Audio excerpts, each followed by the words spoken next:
This is David, Reggae.ch, and we are in Estavayer, and we have the honor and privilege to receive this time Burning Spear. Greetings. Yeah, man. Greetings.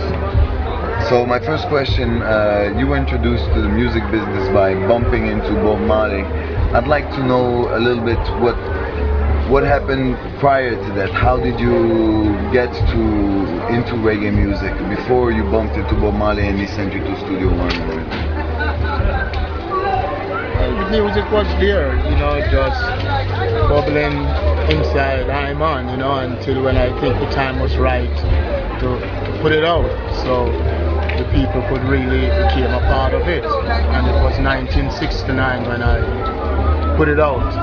The same time when I met Bob. Yeah. That's the time the music get out. And he sent you to Studio One? Yes.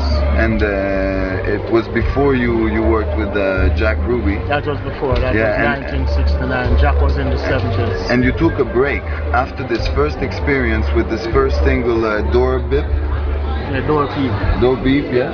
You stopped for a while.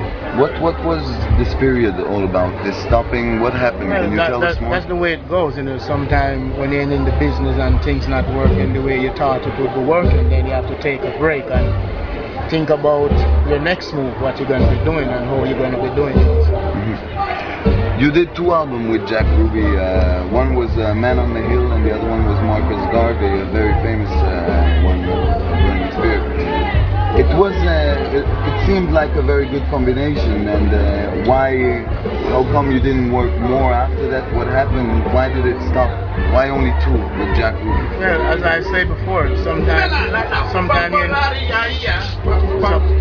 you're in business with people and things not going the way you expect it to go, so you have to slow it down. And I think that is what takes place after doing the 2 albums for Jack Ruby. I decided to do things for myself. Mm-hmm. So after Jack Ruby, it was Burning Music Production. You've always shown how you were influenced by Marcus Garvey, and he often talks about coming back to Africa, the repatriation. When you first traveled to Africa, did it change something? Did you feel something special? How important was it for you?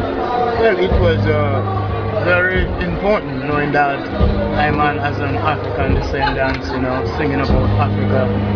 Go to Africa the first time in the 80s, that was really glorified to me. I think that was one of the happiest times in my life, basing up and dealing with the music when I went to Africa for the first time in the 80s. Any spiritual influence also in Africa? Spiritual influence always be there. Spiritual influence always in Africa, and spiritual influence always inside Iman. So it's a combination. Yeah. It was uplifting. Going back to Jamaica, you did a movie. You participated in the Rockers. How did it start? Can you tell us a little bit more about the cast? How did you get casted for this movie? I don't really know how Rockers get started, but what I know, I play a part in it. Yeah, no, that's what I mean. How did your part in it started? Well, my part was very simple. Mr. Wallace, which was the star for the movie, it seemed like he had a problem with someone basing up on his bike, and he needed a little comfort. He needed some good words, a little reasoning. And they thought I was the right person to play that part within the movie, so he checked me out and I bring him to the location and I sing for him John O'Day. Big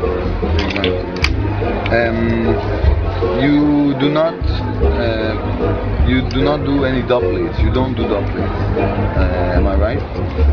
Yes, you're right. Something that you never did, and I can understand this. I know that if you do one, then you can do more and everything. And I've read everything you said about it. But there's one thing I have a hard time understanding is how come you never did any combinations? Why you have a hard time understanding that? Because I always have the feeling like in Jamaica especially, and in music in general, people and artists like to melt and like to experience, and sometimes even have people they look up to, and they'd like to share some vibe with, and finally when they get to a certain point, they'd like to share this feeling with people they've been looking up to. So I mean, it's pretty common to do combinations only on an artistical base, and also on a commercial base. There are a lot of benefits. Well, it's really common, but sometimes when things is common, it's not all of us thinking that we should become part of it. And I am one of that man who thinking that I just want to be the way I is. Respect.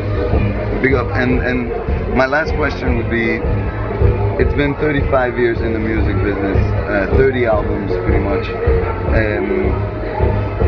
Are you a little bit tired? No, I'm not tired.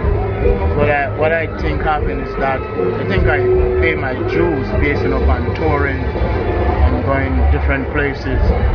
So now I'm slowing it down. Now I'm in my pre-retirement, but still looking forward at all time to go to the studio and create music. So the music will be available. So therefore the people will always have something to listen to. Big up. Thank you very much, Winston, for burning sphere. Hey, thank you. Can we ask you for a little jingle for Reggae.ch? Reggae.ch? Reggae.ch. Reggae.ch? Yeah. Yeah. Greetings, I'm Winston Bradley, aka Burning Spear, checking in at Reggae.ch. Peace.